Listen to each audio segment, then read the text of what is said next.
Mendoan menyatu dalam doa dan renungan dari Katedral Purwokerto Jumat 20 Agustus 2021 bersama saya Romo Parjono.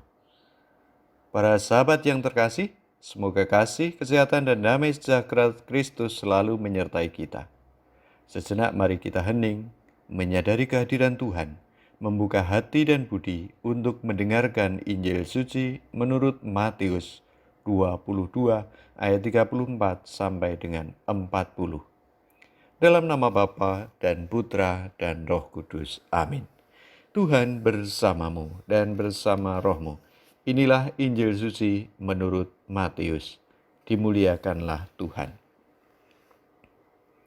Ketika orang-orang Farisi mendengar bahwa Yesus telah membungkam orang-orang Saduki, berkumpullah mereka. Seorang dari antaranya, seorang ahli Taurat, bertanya kepada Yesus, hendak mencobai dia. Guru, hukum manakah yang terbesar dalam hukum Taurat? Jawab Yesus, kasihilah Tuhan Allahmu dengan segenap hatimu, dengan segenap jiwamu, dan dengan segenap akal budimu. Itulah hukum yang utama dan yang pertama. Dan hukum yang kedua yang sama dengan itu ialah, kasihilah sesamamu manusia seperti dirimu sendiri. Pada kedua hukum inilah tergantung seluruh hukum Taurat dan kitab para nabi. Demikianlah sabda Tuhan. Terpujilah Kristus. Kasihilah Tuhan Allahmu, kasihilah sesamamu manusia seperti dirimu sendiri. Sahabat Yesus, sudah berapa kali kita mendengar perintah Yesus ini? Berapa kali juga kita dengar khotbah tentang kasih, renungan tentang kasih. Namun berapa persen kita telah berhasil menjalaninya sesuai dengan kehendaknya? Manakah kehendaknya itu?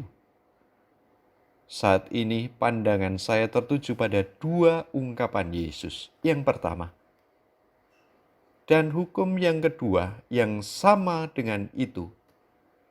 Markus memakai ungkapan, tidak ada hukum yang lebih utama dari kedua hukum itu. Hampir sama. Artinya apa? Artinya hukum kasih kepada Allah itu sejajar dengan hukum kasih kepada sesama. Oleh karena itu Santo Yohanes dalam surat pertama Yohanes bab 4 ayat 20 mengatakan demikian. Jika seorang berkata, aku mengasihi Allah dan ia membenci saudaranya, maka ia pendusta. Karena barang siapa tidak mengasihi saudaranya yang dilihatnya, tidak mungkin mengasihi Allah yang tidak dilihatnya. Terus ingat ya, tidak mungkin kita bisa mengasihi Tuhan jika tidak bisa mengasihi sesama kita. Yang kedua, sesamamu manusia.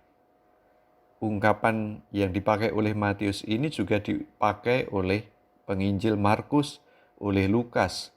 Sama juga istilah yang dipakai dalam kitab Imamat bab 19 ayat 18. Istilah ini juga menarik bagi saya. Diungkapkan sesama manusia. Yesus tidak mengatakan, kasihilah sesamamu yang seagama, yang sesuku, yang sebangsa, yang sedarah, yang sewarna kulit, yang hobinya sama. Tetapi perintah kasih kepada sesama ditujukan, diperuntukkan, dialamatkan kepada sesama manusia. Jadi, semua manusia itu adalah sesamaku. Apapun agamanya, apapun partainya. Kepada mereka Tuhan menghendaki kita untuk mengasihi. Ojo pilih-pilih, apapun kriterianya, ojo pilih-pilih, tidak dibenarkan. Kepada yang juteki, kita harus mengasihi. Kepada yang mengkritik, bahkan memusuhi dan menjelek-jelekkan nama kita, kita harus mengasihi. Itulah keistimewaan dan keindahan menjadi murid Kristus. Mari kita berjuang terus sampai mencapainya. Marilah berdoa. Tuhan, terima kasih atas perintah kasih-Mu. Kami sudah hafal, tetapi kami masih terus saja berjuang menghayati sesuai kehendak-Mu. Ajarilah kami mengasihi sesama manusia siapapun dia, apapun agamanya, apapun partainya, bagaimanapun kualitas hidupnya. Tuhan, tuntunlah kami mengasihi-Mu dan sesama seperti Kau kehendaki.